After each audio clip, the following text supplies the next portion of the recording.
Good morning, dear students. Welcome back once again in the science class. I, Ishita Sharma, your teacher, is back here with the another video. Students, I hope you all are good and you all are studying hard for your exams. So, in the previous video, we discussed chapter number 1, Water and Weather of book 4, term 3. Today, we will be discussing the next chapter which will be coming in our exam. Okay, but before we start our class, please mention your name and section in the comment box. Students, today we will revise chapter number 4, Solar System and the Earth. Okay, so let's get started. Students, this is our solar system.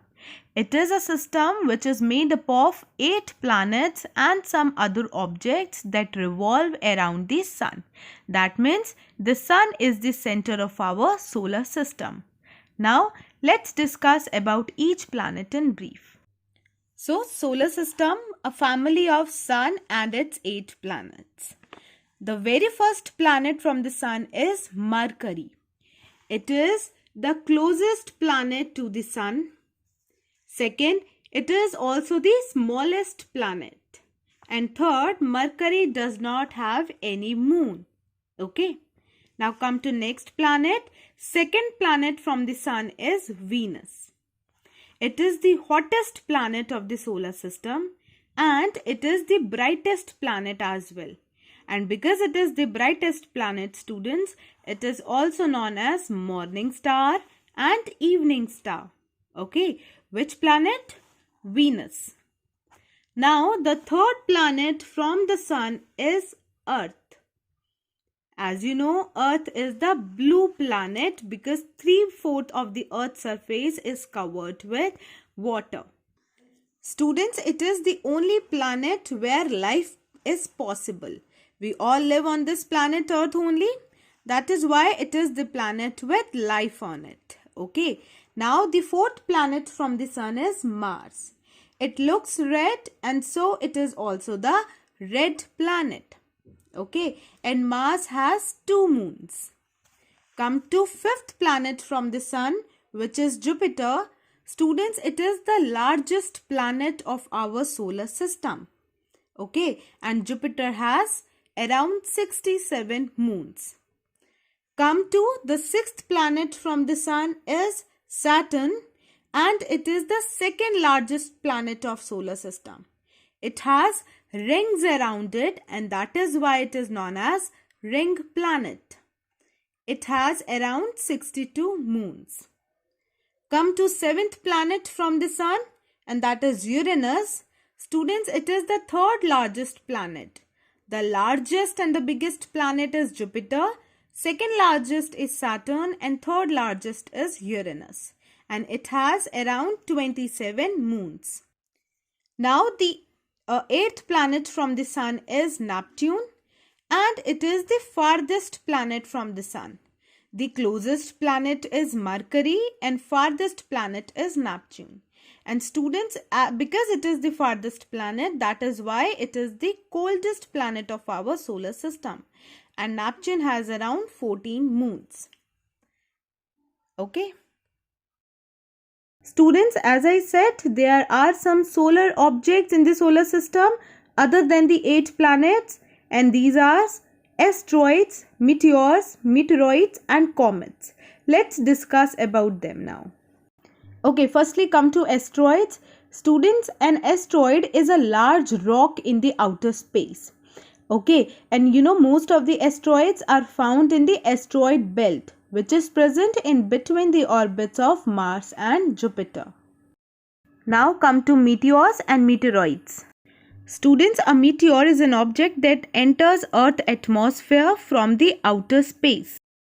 And it sometimes causes the formation of a bright streak of light in the sky and then they are known as shooting stars or a falling star. Most of the meteors burn when they enter the Earth's atmosphere, but some large meteors manages to reach the Earth's surface, and these meteors that land on Earth are called meteoroids.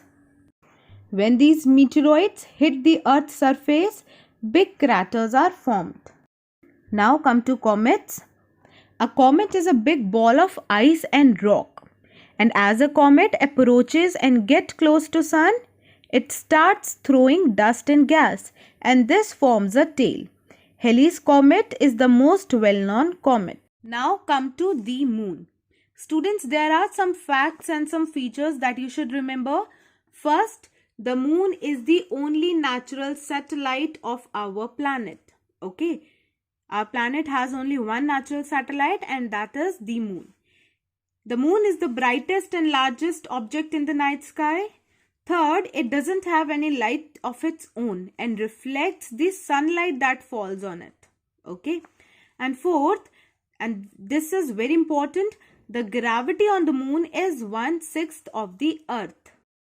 Now come to stars. Students, in the night sky, we see a number of twinkling stars.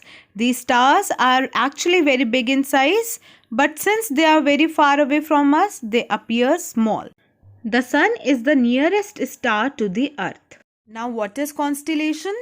A group of stars is called a constellation. Constellations form different shapes or pattern. Some common constellations are Ursa Major, Orion and Scorpio. Students, since olden times, man was fascinated about going to space, and on 12th April 1961, Yuri Gagarin made history by being the first man in space. So the first man in space is Yuri Gagarin, and first man to step on moon is Neil Armstrong. Okay. Students, now come to the concept of rotation and revolution. But before that, let's understand about axis and equator. Students, an axis is an imaginary line running through the center of the earth from the North Pole to the South Pole. Okay, and earth rotates on its axis. And there is another imaginary line running around the earth called the equator. Equator divides the earth into two equal halves. The upper half called northern hemisphere and the lower half called southern hemisphere. Now come to rotation and revolution. Rotation, it is the movement of the earth on its axis, while revolution is the movement of the earth around the sun. Rotation causes day and night, while revolution causes change in the season. Earth takes 24 hours or 1 day to complete one rotation, while Earth takes 365 days or 1 year to complete one revolution. Students, I hope you understood the chapter Solar System and the Earth. Now revise all the question and answers and book exercise of this chapter. Okay, all the best students for your exams.